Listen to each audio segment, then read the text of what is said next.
이 시간 우리 하나님께서 오늘 우리에게 주신 말씀 함께 찾겠습니다. 사도행전 10장입니다. 사도행전 10장 1절부터 5절까지 말씀입니다. 사도행전 10장 1절부터 5절까지 말씀. 제가 가진 성경 신약 성경 203페이지에 있어요.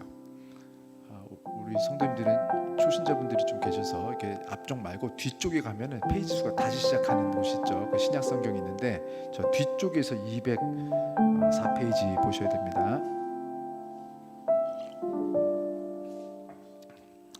앞에서부터 찾으면 답 없어요. 한 중간 저 뒤로 넘어가면 숫자가 다시 1부터 시작한 데가 있어.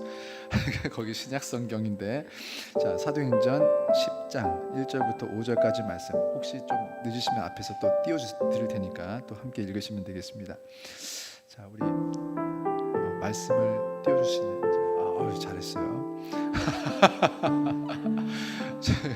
우리 사모가 하고 있는데 그냥 이렇게 성공할 때마다 얼마나 제가 신이 나는지 몰라요. 이런 거 하나도 못하는데 태어나서 이런 거 처음 해볼 텐데 너무 잘했습니다. 자, 그 다음부터 잘 못해도 돼요. 자, 하지만 떴어요. 자, 사도행전 10장 1절부터 5절까지 말씀. 우리 짧으니까 우리 다 같이 한 목소리로 함께 봉독하겠습니다. 가이사랴에 고넬료라 하는 사람이 있으니 이달리아 부대라 하는 군대의 백부장이라. 그가 경건하여 온 지방과 더불어 하나님을 경외하며 백성을 많이 구제하고 하나님께 항상 기도하더니 하루는 제9시쯤 되어 환상 중에 밝히 보매 하나님의 사자가 들어와 이르되 고넬료야 하니 고넬료가 주목하여 보고 두려워 이르되 주여 무슨 일이니이까. 천사가 이르되 내 기도와 구제가 하나님 앞에 상달되어 기억하신 바가 되었으니 내가 지금 사람들을 요빠에 보내어 베드로라 하는 시몬을 청하라. 아멘. 저희가 지금 매주 하는 모든 것들이 다 거의 처음이에요.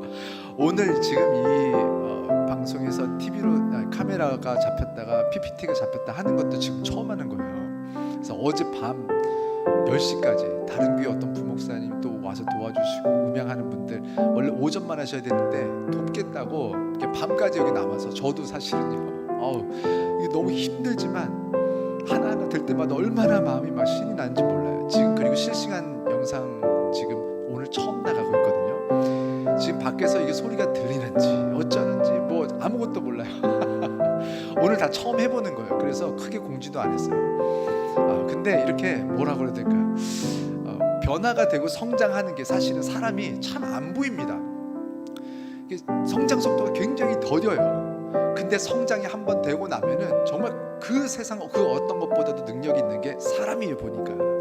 아무리 기계가 성장을 잘해도 기계는 여기까지. 근데 사람이 한번 성장을 하면 사람은요 하나님의 손에 붙들리기만 하면 새로운 생명을 살려내는 능력이 있는 게 사람이더라는 거예요.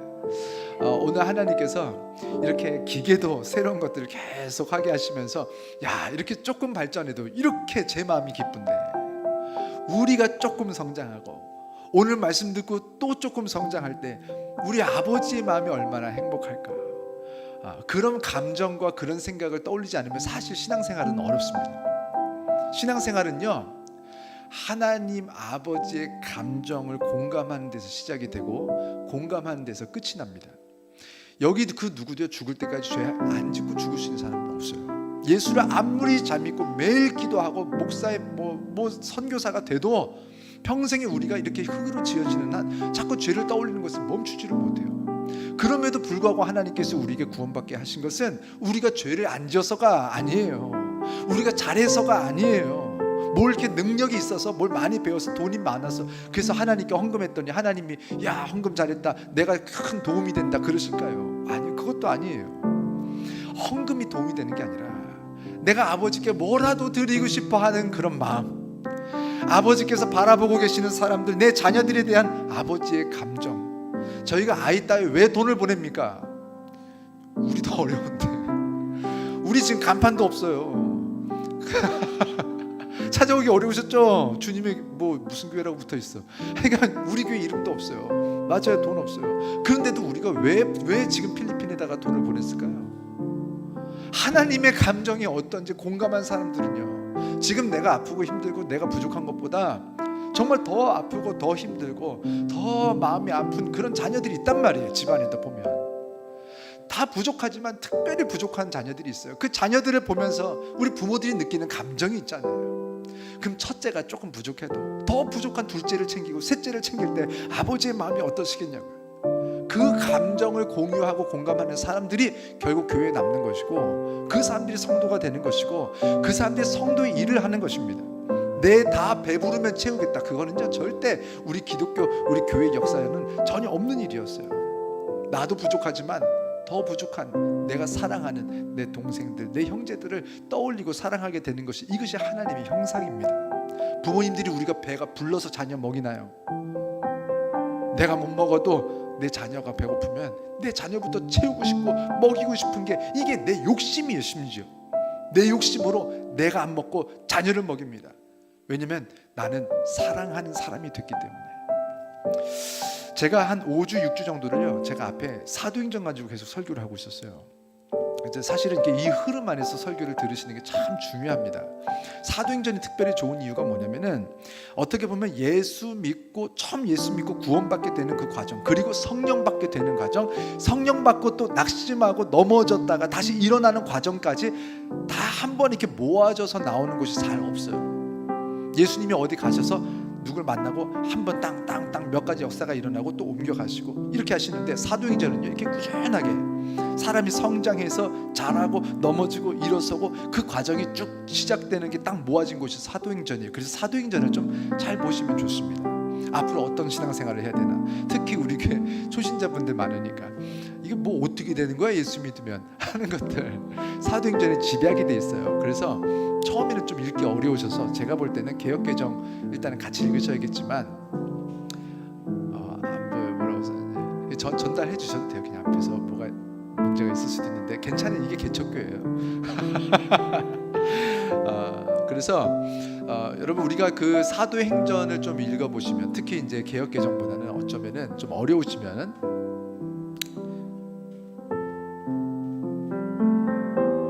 음악 소리가 계속 방송에서 나간대요. 얼마나 감사합니까? 이렇게 알려주는 사람이 있어서. 저 혼자 개척했으면 음악이 나가는지 안 나가는지 알게 보여요. 그냥 막 하는 거지. 하나님께 감사와 찬양과 영광을 올립니다.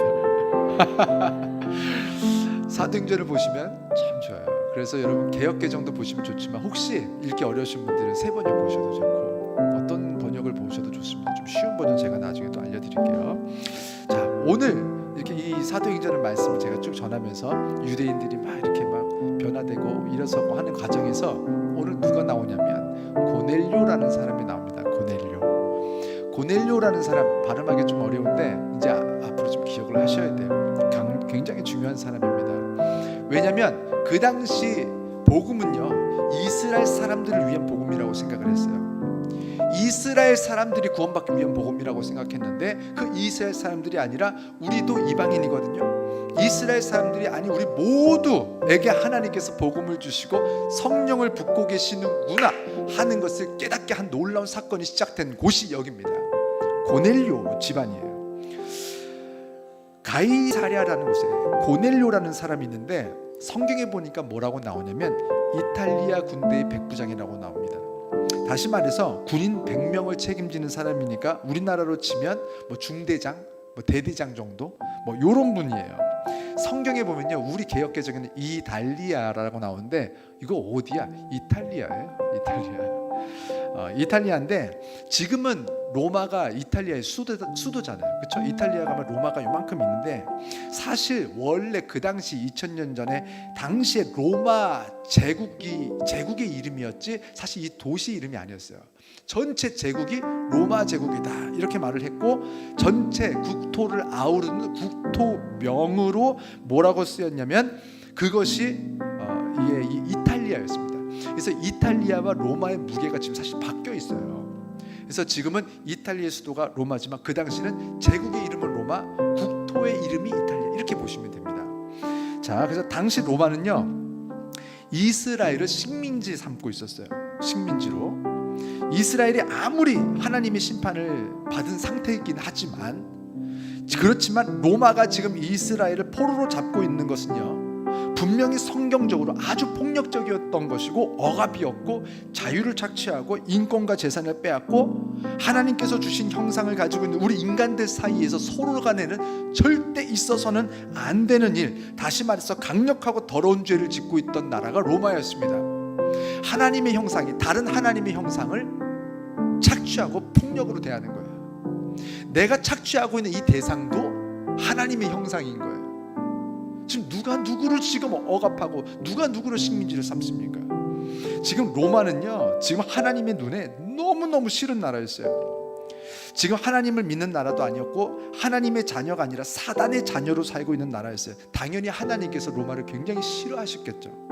그러니까 이런 관점에서 보셔야 돼요. 그러니까 하나님의 감정이 여기는 어땠고 저 사람에게는 어땠고 이런 상황에서 어땠고, 사실은 다 기억을 스토리는 하실 필요가 없어요. 하나님의 감정이 어때 언제 어땠는지 요거를 기억하시는 것이 신앙생활입니다. 지금 하나님은 화가 나 있는데 나는 기쁘고, 하나님은 행복한데 나는 화가 나 있고, 이게 신앙생활이 안 되고 있다는 증거예요. 지금 우리가 신앙생활을 잘 하려면은 뭐 성경 많이 읽어가지고 이거를 뭐 백독 천독해서 되는 게 아니에요. 성경 안에 있는 하나님의 감정이 오늘 내가 같이 공감하고 있는 것이 신앙생활이고, 그것이 신앙인입니다. 하나님께서 지금 이렇게 로마를 싫어할 수밖에 없는 거냐, 한번 상상해 보세요. 어느 날 부모가 학교에 갔더니 아무리 내 아들이 오늘 좀 잘못했어, 그래서 나한테 혼나고 갔어, 울면서 갔어, 오늘 나한테 매도 맞았어, 그래서 학교에서 질질 짜면서 갔는데 마음이 안타까워, 자꾸 아들 생각이 나, 그래서 학교에 가봤더니 아무리 오늘 나한테 혼나고 좀 미움받을 짓을 한 내 아들이라도, 어떤 네 집 자식이 내 아들을, 내 딸을 노예로 삼고 돈을 뺏고 심부름을 시키고 때리고 모욕을 주고 침을 뱉고 있어요. 여러분 어떻게 하시겠습니까? 그때 그 감정이 바로 뭐냐면, 하나님께서 아무리 지금 혼나고 있는 이스라엘이라도 로마가 이렇게 이스라엘을 압제하고 막 함부로 하고 있는 이 로마를 바라보는 하나님의 감정이 그렇다라는 거예요. 너무너무 싫어하는 거예요. 이 세상은요, 사실 굉장히 감성적이고 감정적입니다. 우리는 과학과 사실이 이 세상을 움직인다고 생각하지만, 사실은 감성과 감정이 과학의 방향을 주도합니다. 이렇게 이 세상 살다 보면요, 누구든 그래요. 아마 공감하실 거예요. 누구도 아무리 좋은 것도 싫으면 안 해요. 근데 아무리 힘든 일들도 내가 좋잖아요. 그러면 그거 합니다. 우리 등록하시는 분들, 이렇게 힘든 개척교회 왜 오셨어요 여기를? 좋으니까 오는 거예요. 지금 아멘 안 한 분들 제가 잘 기억하겠습니다. 자, 다시 한번. 자, 이렇게 힘든 개척교회 왜 오셨어요? 좋으니까 오는 거예요. 할렐루야. 여러분, 자식이 뭐 배경, 자식이고 뭐고 지금 배경음악이 계속 나간대요. 자, 지금 껐는데 한번 확인을 또 해보시면 좋을 것 같아요. 이게 개척교회 묘미예요. 이거 큰 교회에서는 이런 거 못해요. 우리 굉장히 자연스럽죠. 큰 교회에서는 이거 사고예요, 사고. 근데 우리는 행복하잖아요. 여러분, 자식이 좋으니까 피곤해 죽겠는데 새벽같이 일어나서 밥 해주는 거 아니에요? 남편이 좋으니까, 얘가 잘못됐네요. 자, 아무튼 자, 남편 패스. 남편도 좋을 수 있죠. 남편 좋아야죠. 자, 근데 일단 확 공감 안 될 수 있으니까. 자, 하나님이 좋으니까 교회 청소도 하고, 비 오는 날에 설립 예배 한다고 바지 다 젖어가면서 밖에서 우산 쓰고 막 서 있고, 맛있는 것도 싸우고, 오늘 김선미 권사님 맛있는 거 싸우셨다고 하던데 기대가 돼요. 왜들 이러시는 거예요? 하나님이 좋고 아버지가 좋고 우리 파더스 식구들이 좋은 거예요. 할렐루야. 그런데 반대로 싫으면 아무리 좋은 것이어도 다 싫습니다. 직장에 진짜 너무 좋아, 근데 너무너무 싫어하는 사람이 있어. 가면 맨날 나를 괴롭히는 사람이 있어. 그러면요, 거기가 아무리 삼성이고 LG고 네이버고 간에 다 소용없어요. 그만두고 싶은 거예요. 집안에 너무 싫은 사람이 있으면요, 안 되지만 너무 싫은 사람이 있으면 집에도 안 들어가고 싶은 거예요. 물론 저는 전혀 해당이 안 되지만 제 친구들 중에 진짜예요. 제 친구들 중에 야근이 없는데 집에 가기 싫어서 야근을 만들어서 해요. 그러니까 야근한다고 하고 노는 게 아니라 진짜 일을 해요. 그러니까 부장님들이 자꾸 일을 시키는 거예요. 집에 안 가고. 사모님이랑 관계가 잘 되도록 우리가 기도해야 돼요. 그래야 집에 가는 거예요. 그러니까 저는 집에만 있고 싶어요. 집이 너무 좋은 거예요. 네, 뭐 공감 안 하시는 것 같은데, 그러니까 제가 목회를 하다 보니까 상황적으로 비록 제가 삼식이라는 큰 하자가 있지만 그럼에도 꾸준히 밥을 주는 걸 보면 아직 저를 좋아하는 게 확실합니다. 이건 마음에 안 하셨대. 제가 뭘 말하려고 하냐면, 하나님께서도 우리가 아무리 예배를 안 빠지고 봉사를 많이 하고 헌금을 잘하고 뭘 해도 하나님도 싫은 사람이 있어요. 교회는 열심히 나와. 그런데 싫은 사람이 있어요. 하나님도. 그래서 그 사람은 아무리 내 옆에 와서 선물을 사주고 칭찬해주고 뭘 하고 해도 싫은 거예요. 가장 싫은 경우가 언제냐면, 분명합니다. 나한테는 엄청나게 잘해. 나한테 와서 막 선물도 좀 뭐를 해, 막 해, 잘해. 그런데 내 자식을 미워해. 나한테는 엄청 잘해주는데 그 사람이 내 자식을 너무너무 힘들게 하는 거예요. 내 아들을 너무너무 괴롭게 하는 거예요. 내 딸을 막 왕따를 시키고 막 고통스럽게 해요. 그러면요, 저한테 선물을 100개 1000개를 갖고 와도 저는 그 사람이 싫은 거예요. 하나님한테 아무리 잘해도 하나님의 자녀들을 괴롭히고 못살게 굴고 힘들게 하는 사람들이 있어요. 고통스럽게 하는 사람들이 있어요. 그 사람들은 뭔 짓을 해도, 하나님께 아무리 잘하고 1000만 억을 다 갖다 바쳐도 하나님은 그 사람이 싫은 거예요. 오늘 고넬료라는 사람을 말하기 위해서 이 말을 하는 거예요. 고넬료라는 사람은요, 아무리 하나님께 예배를 잘하고 성경에 보니까 잘했대요. 그런데도 하나님이 싫은 사람일 수밖에 없는 게 고넬료였습니다. 아무리 하나님께 예배 잘하고 봉사를 잘하고 금식을 하네 어쩌네 하면 뭐 할 거예요? 그 당시 이 사람은 군인이었습니다. 군인. 이 사람이 이스라엘을 신지 삼을 때 쳐들어가가지고 앞장서서 압제하고 했던 사람 아닙니까, 고넬료? 그런데 동시에 하나님의 자신과 아들을 따라서 노예 삼았으면서도 하나님께는 잘한단 말이에요. 그런데 하나님이 다 싫을 수밖에 없는데, 하나님께서 이 고넬료라는 사람, 오늘 성경에 보니까 결국에는 이 사람을 좋아해 주시고 복을 주시고 성령을 부어주시고 결국 이스라엘 사람들에 의해서 세례를 받게 되는 그런 놀라운 일이 일어납니다. 제가 이 말씀을 왜 가져왔냐면, 많은 경우 우리는 성경을 읽으면서 우리는 다 이스라엘 사람들로만 대입을 해요. 나는 이스라엘 사람이어서 나는 압제받고 고통받으니까 하나님 나를 구원해 주세요, 도와주세요, 요것만 기도합니다. 근데 사실 많은 경우 교회를 아무리 오래 다니고 기도를 아무리 많이 하고 헌금을 많이 하고 봉사 많이 하는데도 하나님께서 안 도와주시는 사람이 있어요. 싫은 사람이 있어요. 기도할 때도 보면요, 자기가 잘못한 회개가 약하고 늘 누가 나한테 힘들게 한 것만 기도해요. 하나님 원수 갚아주세요. 하나님 마음 아프시죠? 하나님 얼마나 속상하세요? 저를 사랑하시는데, 제가 아들이고 딸인데 하나님 얼마나 마음 아프세요? 저를 힘들게 하는 그 사람, 하나님 원수 갚아주세요. 도와주세요. 제 길을 열어주세요. 자녀 잘 되게 해주세요. 건강하게 해주세요. 직장 열어주세요. 뭐가 잘 되게 해주세요. 그런데 로마 사람, 여러분, 우리가 찾아내야 됩니다. 우리는 평생의 회개를 해야 됩니다. 나도 모르게 하나님의 자녀거나 하나님의 자녀가 될 사람들을 우리도 모르게 고통을 주고 괴롭게 한 사람들이 있는가. 여러분, 제가 이거 말을 하는 건 우리가 굉장히 막 더러운 죄인들이어서 이렇게 말을 하는 것이 아닙니다. 이것이 하나님의 성향이기 때문에 그래요. 부모가 그렇지 않습니까? 맨날 잘해놓고도, 자식들에게 막 이것저것 다 해놓고도, 그리고 나서 어디서 자식한테 뭐 영상 편지 쓰세요 그러면 뭐부터 말해요? 미안하다. 내가 이것도 못 해주고 저것도 못 해주고 저것도 못 해줘서 미안하다. 어렸을 때 이렇게 상처 준 건 미안하다. 뭐 하고서 미안하다. 아니, 해준 게 1000만 가지인데 그 한두 가지, 3-4가지 요거 기억하는 게 누구냐면 이게 부모라는 거예요. 그 부모이신 우리 하나님 아버지의 형상을 닮아서 우리가 정말 크리스찬이 되고 성도가 되면 어떤 사람이 되느냐? 우리가 잘한 거 있죠. 우리가 고통받은 거 있죠. 누가 우리를 괴롭힌 거 있죠. 우리가 어려운 거 있죠. 나도 배고프고 힘든 거 있죠. 그런데 하나님의 형상을 닮아서 혹시 내가 실수한 건 없나? 혹시 내가 내 자녀를 아프게 한 건 없나? 혹시 내 동생이고 내 형제들인데, 그 사람 직장 동료들이지만 결국엔 내 형제고 내 자매인데 내가 그들을 아프게 하진 않았나? 하나님의 형상을 닮으면 닮을수록 기도하면 눈물만 나는 거예요. 그것이 내가 힘들어서라기보다는 내가 미안해서, 내가 잘 못해줘서 미안한 거예요. 그게 사실이어서가 아닙니다. 그게 성향이어서 그런 거예요. 부모들이 하는 말들, 자식들한테 미안하다 미안하다, 그게 사실이 아니에요. 훨씬 더 잘하셨어요.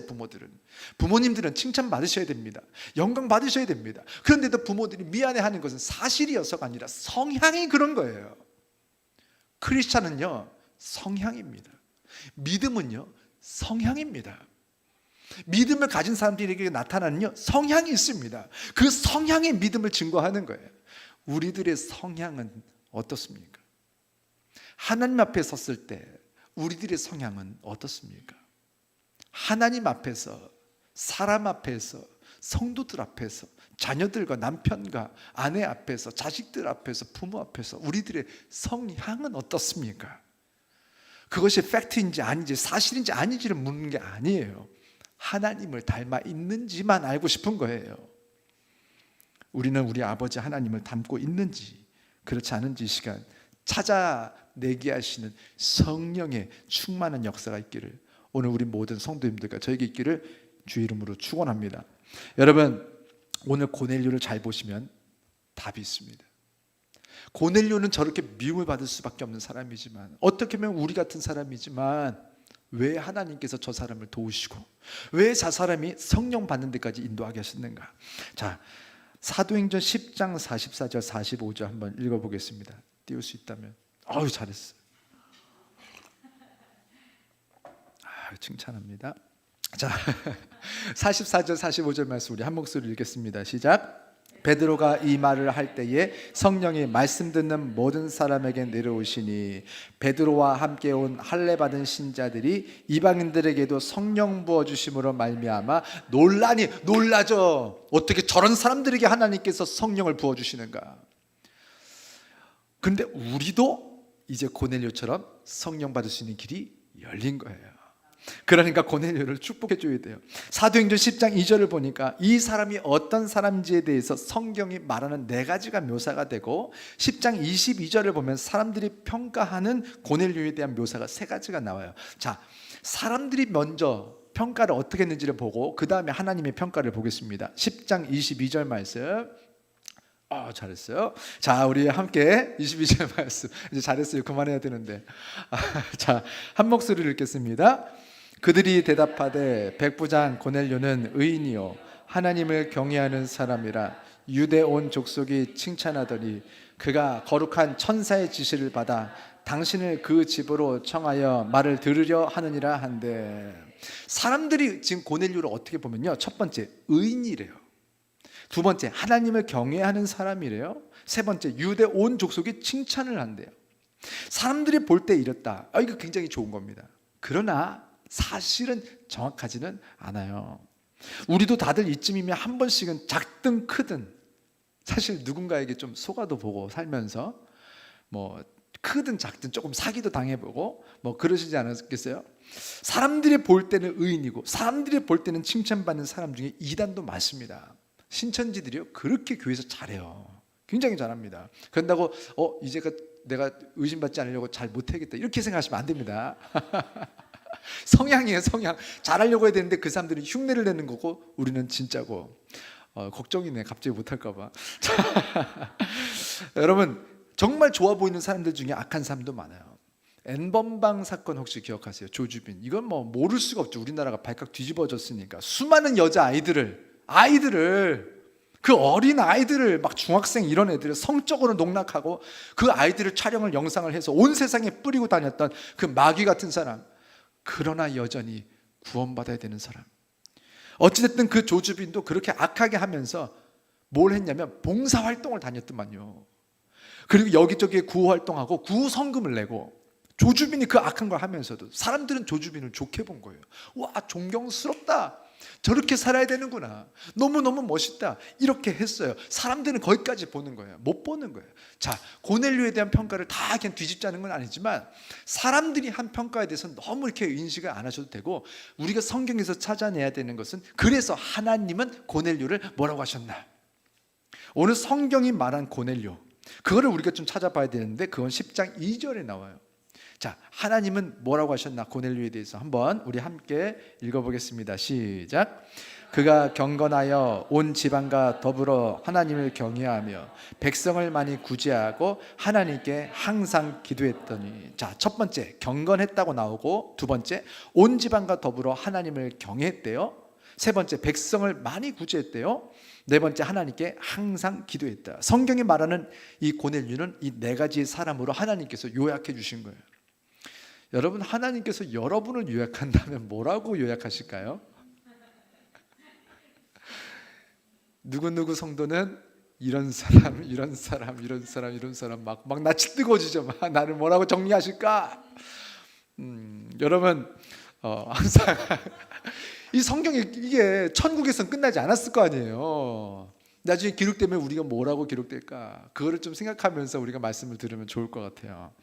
여러분, 이 네 가지를 보니까 뭐냐면, 이렇게 로마 사람, 하나님이 싫어할 수밖에 없는 사람인데도 하나님의 마음을 바꿔서 다 이제는 이스라엘을 미워하지 않고 성령 받고 구원받게 하는 사람이 되게 했다라는데, 우리가 알 수 있는 힌트는 이 네 가지밖에 없습니다. 사실 고넬료는 어떤 사람이었는가? 그래서 이 네 가지를 보면서 나도 저것을 해야겠다라는 카피, 그런 복사, 그런 본받는 것을 여러분이 우리가 해야 되는 것입니다. 그래서 제가 조금 설명을 하나하나씩 좀 해볼게요. 자, 첫 번째로 경건했다고 했어요. 경건했다. 경건했다는 말은 헬라어로 유세베스라고 하는데, 이 단어의 어원은 세보마이. 이거 관심 안 가지셔도 돼요. 좀 약간 성경의 권위를 말씀해 드리려고. 하나님을 경배하다, 헌신하다, 예배하다라는 그런 세보마이에서 왔어요. 경건한 것은 예배하는 것에서 시작된 단어가 경건입니다. 그래서 늘 경건하다, 경건한 사람이다 라는 말은 무엇이냐면 늘 예배하는 사람을 말합니다. 경건하다고 해서 우리가 천사가 되는 게 아니에요. 경건한데도 불구하고 죄를 져요. 경건한데도 불구하고 집에서 뭐 좀 티격태격도 하고, 경건한데도 불구하고 많은 실수를 하죠. 그 회개할 짓을 해요. 그런데도 불구하고 경건하다. 누구냐? 예배를 놓지 않는 사람이라는 거예요. 늘 예배하는 사람을 하나님은 경건하다고 판단하십니다. 다시 말해서 오늘 죄를 짓고 왔어도 오늘 예배를 통해서 다시 회복하려고 하고 회개하려고 하고 돌이키려고 하는 그 사람, 죄를 지었지만 예배하는 그 사람을 하나님께서 그 사람을 정리하실 때 누구누구 첫 번째 그는 경건했어, 이렇게 말씀하시는 거예요. 여러분, 매일 예배하지 않으면 안 되는 것은 아니에요. 사실 매 순간 하나님을 떠올리지 않으면 안 되는 건 아니에요. 뭐 가끔 뭐 이제 그래요. 막 배드민턴 칠 때도 그냥 치면 되는, 막 할렐루야, 막 아멘, 막 주여 주여 믿습니다, 슛 하면서 아멘, 그런다고 골이 들어가는 게 아니에요. 그러지는 않으셔도 돼요. 뭐 저희 아이가 뭐 아빠를 생각했으면 좋겠다 하면서 아이들이 친구들이랑 놀 때도 뭐 노래 부를 때 아빠 이거 저는 안 했으면 좋겠고, 아이들이랑 집중해서 잘 행복하게 놀았으면 좋겠어요. 근데 문제는 어쩌다가 독감에 걸리면 사실은 주사 안 맞아도 될 수 있어요. 근데 겨울마다 독감 걸리는 사람이 있어요. 그분요 매번 겨울마다 예방주사를 맞아야 돼요. 지금 이 시대는요 사실은 예배가 이만큼 필요해서가 아니라 이만큼 예배가 필요한, 매번 독감이 난리가 나고 있는 영적인 그런 기근과 질병이 창궐하는, 육체적인 코로나보다 더 무서운 영적인 코로나가 창궐하는 그런 시대를 우리가 살고 있어요. 그래서 우리가 영적으로 계속해서 예배하지 않으면 매일매일 시험될 일이 생기고 화나는 일이 생기고 좌절하고 낙심하게 만들고, 세상에서 뭐 TV를 보든 영화를 보든 뭘 보든 자꾸 우울하게 만들고, 요즘에 SNS요, SNS를 잘 활용해야 됩니다. 여러분, SNS를 잘 활용하지 않으면 많은 사람들이 SNS 때문에 우울증에 걸린다고 해요. 왜냐면 SNS 뭐라고 말씀드릴까, 페이스북이 됐든 인스타가 됐든 이런데 올릴 때 보면 보세요. 1000만 장 찍어서 그 중에 제일 잘 나온 거 올리잖아요. 그리고 평소에 맛없는 거 먹을 때는 안 올리다가 어쩌다가 엄청나게 맛있는 거 먹을 때 막 이거를 클로즈업해서 뭐 대단하게 이러면서도 찍잖아요. 늘 먹는 것처럼, 그냥 늘 먹는 것처럼 그렇게 찍어 올려요. 그러니까 사람들이 그거 보면서 다른 사람들 맨날 행복한데 내 인생은 왜 이러냐는 거예요. 전 사람은 맨날 이렇게 이쁘게 하고 다니고 저렇게 항상 얼굴이 미소가 좋고 저 사람은 항상 이렇게 좋은 데 다니고 근데 나는 내 인생은 왜 이렇게 거지 같지? 이렇게 하면서 우울증에 걸린다는 거예요. 근데 사실은 서로 다 그렇게 사는데 모든 것을 올리지 않고 좋은 것처럼 굳이 의도는 안 했으나 사람들이 그렇게 느끼고 인식을 하다 보니까 서로 더 우울증 걸리고 낙심하고 좌절한다는 거예요. 그러면서 나도 그들과 친구가 되려면 그런 척을 해야 되는 거예요. 늘 가짜가 돼야 되는 거예요. 그러니까 진짜 친구가 또 없어집니다. 여러분, 우리가 TV를 켜고 인터넷을 열고 유튜브를 열고 영화를 보고 드라마를 보면 우리도 모르는 새에 우리가 마주하고 있는 이기적인 것들, 그 당연하다고 말해요. 당연하지, 이기적인 게 당연한 거지. 이게 기준이 됐습니다. 악한 것들, 하나님의 것이 아닌 것들, 폭력적이고 선정적이고 동성연애와 자기를 사랑하는 것들에 둘러싸여서 살게 됩니다. 나도 모르게 그거를 보면서 내 것으로 받아들여요. 그래서 우리 아이들이 이 영화를 보고 이렇게 할 때 이것이 해석이 잘 되지 않으면 굉장히 위험합니다. 그래서 우리 아이들이 하루빨리 말씀을 듣고 말씀 안에서 크도록 해야 돼요. 그 방법이 있어요. 악한 영향들을 이겨낼 수 있는 선한 영향을 더 많이 끼쳐야 되는 거예요. 그래서 우리는 고넬료처럼 경건하게 사는 삶, 예배하는 삶이 그 어느 때보다도 더 집중적으로 필요한 시대가 된 것이 바로 지금 이 시대입니다. 그리고 두 번째, 온 집안과 더불어 하나님을 경외했다고 나와요. 이 말뜻은 우연히 아니면 복을 받아서 다들 자녀들이 알아서 하나님을 잘 경외했다라는 게 아니에요. 당시 로마의 문화, 그 당시 2000년 전 문화는요, 아버지의 권위가 절대적이어서 아버지가 정말 중요하게 생각하는 것이 있다면 가족 모두가 덮어놓고 따라가야 됐습니다. 순종해야 됐어요. 복종해야 됐어요. 근데 당시에 많은 크리스찬들이 어떻게 했냐면 하나님을 경외는 해, 나는 해. 그런데 가족들, 배우자, 자녀들이 하나님을 경외하게 하는 데에는 그렇게 크게 노력하지 않았어요. 애쓰지 않았어요. 에너지를 들이지 않았어요. 그리고 말은 혹시 하나님 믿는 게 제일 중요하다고 하면서 사실은 실제로는 어떤 상황들이 생기면은, 문제가 생기면 예배부터 양보하고 말씀부터 양보하고 기도부터 양보하고 하나님을 경외하는 삶부터 양보하는 경우가 대부분이었어요. 우선순위가 어디에 있는지 다 나타나는 거예요. 안타까운 것은 제가 이제 청년부만 제가 한 19년, 18년 정도 이렇게 하고 교육부를 오래 했잖아요. 예수 믿는 게 제일 중요하다고 그렇게 교회에서 막 오래 있으셨던 분들, 대단하게 하셨던 분들도 고3만 딱 되면 자녀한테 1년만 교회를 쉬라고 그래요. 아이가 오겠다고 해도 부모가 쉬라고 그래요. 1년만 쉬고 대학 가면 다시 열심히 신앙생활 하래요. 고3 돼서 쉬고 대학 가면 교회로 돌아올 것 같습니까? 절대 안 돌아옵니다. 제가 이제까지 보면서 돌아온 케이스가 거의 없어요. 고3 때 아예 딱 끊었어요. 대학 가보십시오. 얼마나 주일에 할 게 많은데, 여러분 그 전에 할 게 없는데도 안 가는데 할 게 엄청나게 생기는데 가겠습니까? 그러니까 부모들이 지금 머릿속에 지금 하나님에 대한 그런 말씀에 대한 예배에 대한 우선순위가 어디인지 다 드러나는 거예요. 이제 이 얼마나 악한 문화들이, 이제 밖에 나가보세요. 그 악한 문화들이 이 아이들 잡아먹으려고 득달같이 달려들 텐데 부모가 지켜줄 수 있던가요? 고3 딱 끝나면요, 고3 요즘에 고3도 아니죠. 이미 중학교부터 참 지켜주기 어려워요.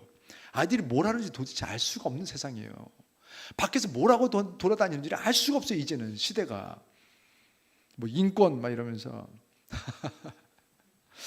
아무것도 안 해줘. 여러분, 우리는요 결국에 이 아이들을 지켜줄 수가 없습니다. 우리가 이 아이들을 지켜줄 수 있는 것은 딱 하나예요. 이 아이들을 하나님께 맡기는 거예요. 하나님은 지켜주실 수 있습니다. 하나님은 도와주실 수 있어요. 여러분, 고넬료는 온 집안이 하나님을 경외했다고 말하는데 뭐냐면, 고넬료는 정말 모든 에너지들을, 이 모든 가정이 하나님을 경외하고 높여드리고 예배하는 데에 온 집안이 따라올 만큼 거기에 모든 에너지를 투자하고 있었고 집중하고 있었다는 거예요. 사실 고넬료는 환경이 얼마나 안 좋습니까? 로마의 군인이잖아요.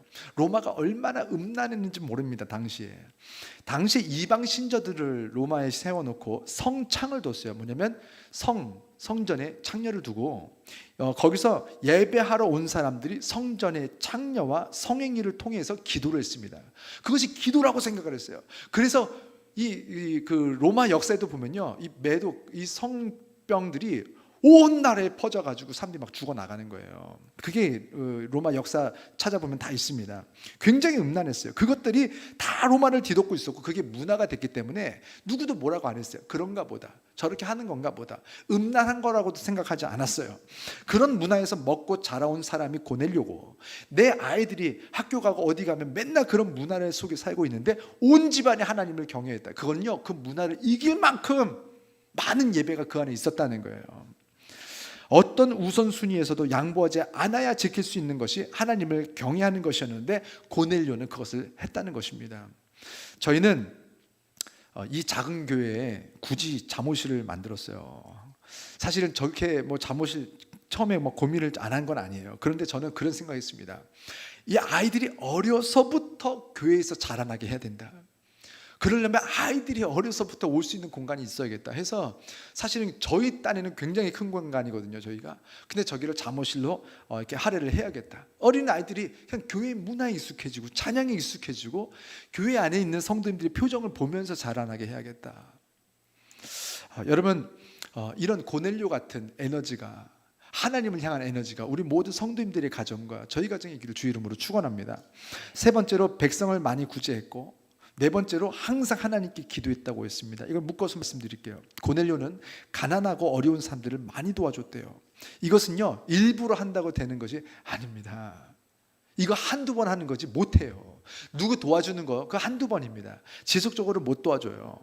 그 마음에 정말로 그 어렵고 힘든 사람들에 대한 긍휼한 마음, 불쌍히 여기는 마음이 있어야 이것이 지속적으로 가능한 거예요. 지나가다가도 그런 사람들이 보면 마음이 자꾸 아파야 이것이 되는 것입니다. 여러분, 그 마음이요, 그 마음이 그냥 생기는 것은 또 아니에요. 저희가 지금 필리핀 아이 딸을 저는 우리가 좀 가봤으면 좋겠어요. 제가 거기를 3번을 다녀왔어요. 3번을 다녀오고 이제 코로나가 터지면서 못 갔는데 기도하고 있습니다. 하나님 빨리 열어주세요, 열어주세요, 열어주세요. 그래서 아이 딸도 가야 되고 지금 케냐도 가야 되고요. 지금 바빠 인도도 가야 된단 말이에요. 여러분, 이 아이들을요, 제가 경험을 해보니까, 제가 여기서 이렇게 TV 보면서 사진 보면서 아이고 불쌍하다. 여러분, 구글에 어디도 많아요, 그런 불쌍해 보이는 사진들. 그냥 그거 보면서 아유 잘 됐으면 좋겠다 싶죠. TV 딱 끄면 끝이에요. 사람이 그래요. 그런데 제가 가서 이가 버글버글하고 그냥 온몸이 막 상처 투성이고, 아이들이 봉지 하나를 발에 이렇게 묶고 다니는데 보니까 발이 썩었어. 그냥 맨발로 뛰어다니다가 신발이 없으니까 그냥 나뭇가지 얼마나 많습니까? 부러진 나뭇가지 뛰어다니다 보면 그 하나 밟는 거예요. 그러면 발이 상처가 나는데 마이신이 아니지. 그 유자 항생제가 하나가 없어가지고 아이들이 발이 썩습니다. 그럼 그거 잘라야 돼요, 애기들이. 그리고 이게 3살 4살짜들이 발이 썩어 있어요. 자르고 내년에 가면요 죽어 있어요. 없어요. 근데 그 후년에 가면 또 3-4명이 없어요. 이걸요 눈으로 보고 만져보고 이 아이들 안고 울고 와 보니까, 그 다음날 이제 제가 이제 한국에 도착해서 이렇게 이불을 덮고 자는데 어떤 마음이 생기냐면, 이불을 덮고 자는 게 미안한 거예요. 걔네들은 2도 3도 산에서 비를 맞으면서 자다 보니까 저체온증으로 죽어요. 얼마나 추운지. 산에 살잖아요. 필리핀이 낮에는요 37도 8도만 올라가는데 새벽에 되면 2도 3도. 근데 집이 다 그냥 대나무 같은 걸로 만들었는데 비가 오잖아요. 비 다 맞는 거예요. 비 맞고 영상 2도에서 안 죽을 사람이 없습니다. 분명히 그렇게 자고 있을 텐데 내가 지금 이불 덮고 자는 게 미안한 거예요. 참 감사한 것은 이렇게 마음 아파하는 마음을 주셨다라는 거. 여러분, 우리가 다 먹여 살리진 못합니다. 이 교회 팔고 그 아이 딸들 도울 수 있어요. 한 달도 못 먹습니다. 근데 이 교회가 세워져서 점점 더 많은 성도님들이 와서 예배드리고 궁일한 마음을 가지고 성령 받고, 그래서 함께 가면요 아이 딸들 저희가 10년도 먹여 살리고 100년도 먹여 살릴 수 있습니다. 할렐루야. 이곳에 와서 사람이 변화되면 돼요. 사람이 변화돼서 그 아이들을 도와주고 싶어하는 마음이 생겨야 돼요. 그걸 리드하는 누군가가 있어야 돼요. 그래서 하나님께서는 고넬료처럼 이런 궁일한 마음이 어디서 생겼느냐, 만져봐야 생기는 것이 궁일한 마음입니다. 멀리서 보면 모릅니다. 내 아이가 얼마나 아픈지 멀리서 보면 몰라요. 근데 가까이 가서 볼수록 이 아이의 표정이 보이고요, 이 아이가 막 땀이 흐르는 게 보이고요, 이 아이가 아플 때 한 번씩 끙끙 이렇게 신음하는 그 고통이 어떤 것인지 보이는 것입니다. 언제? 가까이 갈 때예요. 고넬료는 그냥 구제한 게 아니에요. 가난하고 어려운 사람들 가까이 갔다는 거예요. 여러분, 육체적으로 가까이 가면 우리 마음도 가까이 가게 되고 우리 영성도 가까이 가게 됩니다. 할렐루야. Out of sight, out of mind 말하는 말이 있어요. 몸이 멀어지면 마음도 멀어진다는 거예요. 그거 하나님의 법칙입니다. 반대로 in of sight, in of mind, 몸이 가까이 가면 마음도 가까워진다는 거예요. 여러분, 우리가 자꾸 가까이 가야 돼요. 육체로도 마음으로도 영성으로도 자꾸 가까이 가야 돼요. 그렇게 했더니 사도행전 10장 31절에 보니까 이렇게 나와요. 띄워주세요. 우리 한 목소리로 읽겠습니다. 말하되 고넬료야, 하나님이 내 기도를 들으시고 내 구제를 기억하셨으니. 맞아요. 성경에 보니까 하나님께서 기억하시는 구간이 있어요. 다 기억하시잖아요. 너희들의 죄는 내가 잊어버리겠다. 그러면 잊는 거예요. 전지전능하시니까 잊으면 잊혀지는 거예요. 그래서 잊혀진 거예요. 그래서 우리는 하나님, 제가 그때 그 죄 있잖아요. 난 모르는데. 그런데도 떠올라지면, 난 잊기로 결정했는데 떠올라. 그럼 전지전능한 게 아니죠. 내가 잊기로 결정했는데 우린 못 잊잖아요. 능력이 없어서. 하나님은 전능하시니까 내가 너희의 죄를 잊어버리겠다라고 하셨어요. 그러면요, 진짜 생각이 안 나시는 거예요. 우리 죄를 기억 못 하시는 거예요. 근데 하나님께서 기억하시겠다는 게 있어요. 그게 뭐냐면 이 두 가지가 나와요. 기도와 구제라는 거예요. 여러분, 우리 성도님들이 다른 헌금도 좋지만 저는 선교 헌금을 좀 많이 했으면 좋겠다는 생각을 해요. 다른 헌금들은 우리 교회의 유지와 운영과 전도를 위해서 사용되지만 물론 우리 교회 없는 거 많아요. 맞아요. 제일 쉬운 얘기가 간판이니까. 간판 못 바꾼 교회. 그런데 선교하는 교회. 당장 내 양말은 못 사도 아이의 옷을 먼저 사는 교회. 내 가방은 없어도 아이의 책가방부터 먼저 사는 교회. 왜 그런 짓 하는 줄 아세요? 우리 하나님 아버지의 마음을 닮았기 때문에. 이 시간 제가 오늘 한 가지 제 간증만 말씀드리고 이 시간 우리 찬양을 하려고 하는데요. 이게 소리가 잘 안 올라와요. 저는 제가 어떻게 저를 보실지 모르겠는데 주변에서 제가 물질로 돈 때문에 어려움을 당하지 않으리라는 확신이 있습니다. 제 다짐이 아니에요. 마인드 컨트롤도 아니에요. 그렇다 괜찮다 그게 아니고 확신이 있을 수밖에 없는 것은 하나님께서 저에게 그것을 보여주셨기 때문에 그래요. 하나님께서 저에게 이 말씀을 주시면서 두 가지를 보여주신 게 있는데, 첫 번째는 지키니까 패스하고 두 번째만 말씀드리면 그래요. 하나님은 아실 겁니다. 제가 제 자랑하려는 게 아니라 성도님들을 위해서 간증을 하는 거예요. 제가 미국에 있을 때 정말 어려웠습니다. 그래서 학비를 내지 못하고 있었고 제가 투잡을 하고 있었어요. 투잡을 하면서 학교를 다니니 너무 어려운 거예요. 아니, 특히 1학년 때는 뭐라고 하는지도 몰라요. 이게 토플에서 공부할 때는 굉장히 맑게 얘기하거든요. How are you? 이렇게 얘기했는데 미국 딱 가서 수업 시간에 들어가니까 이렇게 하더라고요. 영어 하는 사람이 없어요. 뭐라고 하는지를 모르겠는 거예요. 막 스트레스. 집에 가서 공부를 남들보다 3배, 4배, 5배를 해도 모자른데 이제 돈이 없으니까 투잡을 뛰면서 공부를 이제 했단 말이에요. 그리고 하여간 어디서 공짜로 피자 준다고 하면은 의대 쌤이나 법대 쌤이나 다 갔어요. 막 아는 척 이렇게 하면서 막 먹으면서 법대생인 것처럼 하면서 갑자기 저한테 질문을 하면은 조금 더 고민해보고 얘기하겠다고 이렇게 하면서 제가 피자 얻어먹고 나는 아주 동의는 안 하지 않지만 조금 더 말씀해 보시라고 이렇게 하고 이렇게 먹다가 이렇게 도망가고 의대 사회과대 다 가봤어요. 제가 가지고 의대생, 그 사람들은 저를 의대생인 줄 알 거예요. 어찌됐든 간에 그렇게 살면서 학비를 이제 못 내가지고 사실은 1년에 10번에 나눠서 학비를 낼 수 있는 프로그램이 있어서 그렇게 하고 있었는데 결국 못 내고 막히니까 학교에서 이제 자르겠다고 연락이 왔어요. 이렇게 집에다 붙였나요? 굳이 그걸 학교에서 얘기하지.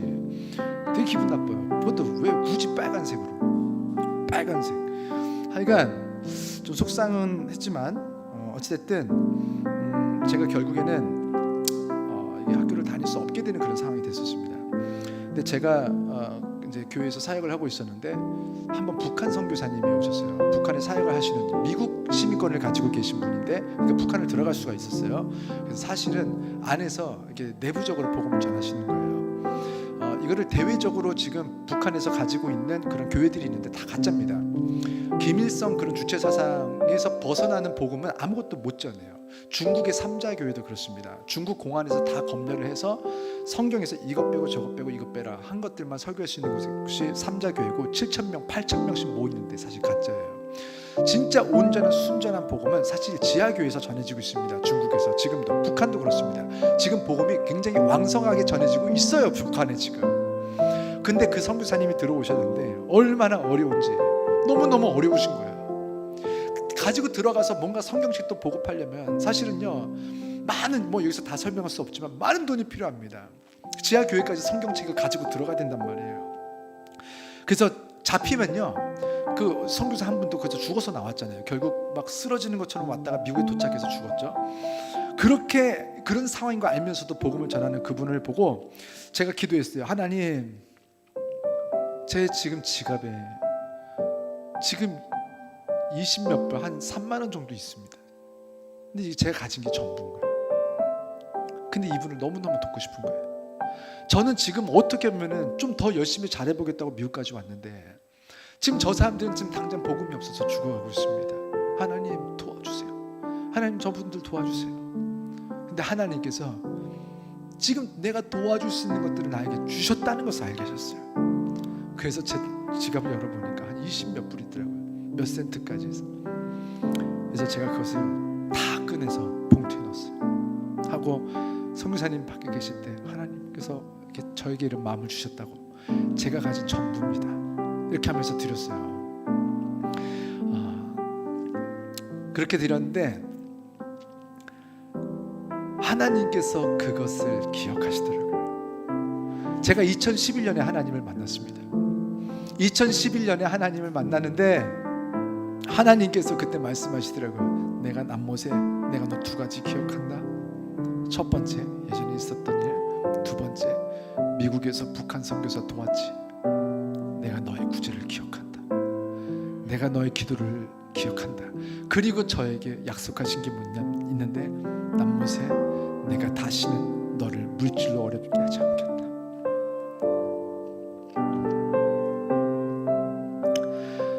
저는 이렇게 아무거나 확신 있게 말하지 않습니다. 모르는 건 모른다고 말해요. 아닌 건 아니라고 해요. 성경도 모르는 건 모른다고 해요. 근데 하나님께서 저에게 2011년에 확실하게 말씀하셨어요. 남못에 내가 다시는 너를 물질로 어렵게 하지 않겠다.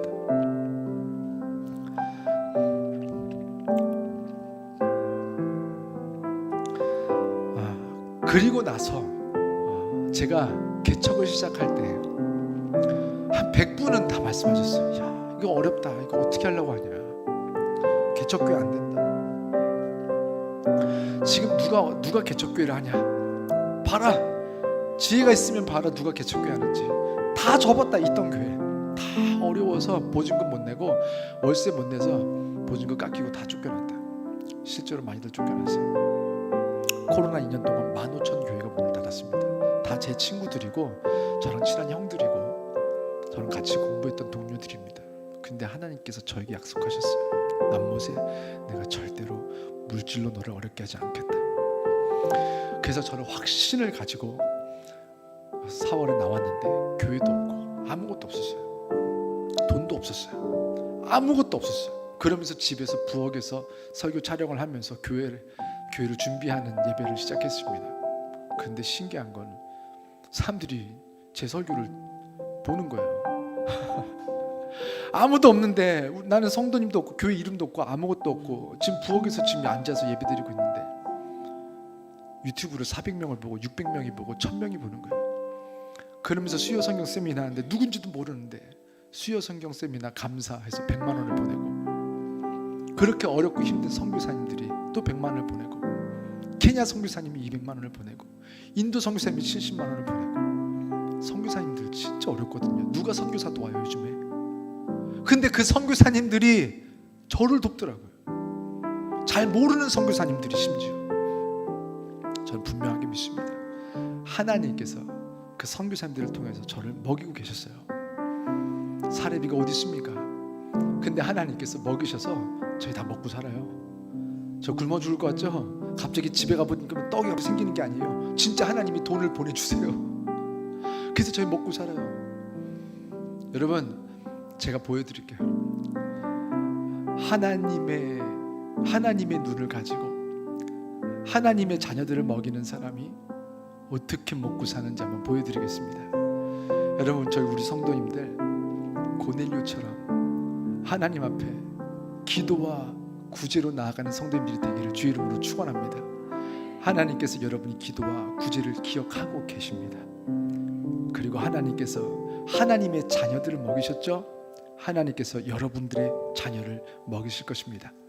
그것을 제가 증거하고 여러분이 증거하는 것이 전도가 될 것입니다. 다른 남의 말 하는 게 아니에요. 내 삶에 있었던 하나님의 역사를 말하는 거예요. 오늘 파더스 교회 전 작다고 생각하지 않아요. 이렇게 크게 시작했는데 더 커질 줄을 믿습니다. 하나님께서 많은 영혼들을 보내시고 하나님께서 이곳을 통하여서 구원받게 하시는 역사, 기도와 구제가 하나님께서 상달되게 하는 그 교회, 이제는 개인이 구제하는 것이 아니라 이제 교회가 나서서 구제하고 지역을 먹여 살리는 교회가 될 수 있도록 여러분 함께 기도와 구제에 동참해 주시고 하나님을 사랑하시고 함께 엎드리시는 여러분과 제가 되기를 주의 이름으로 축원합니다.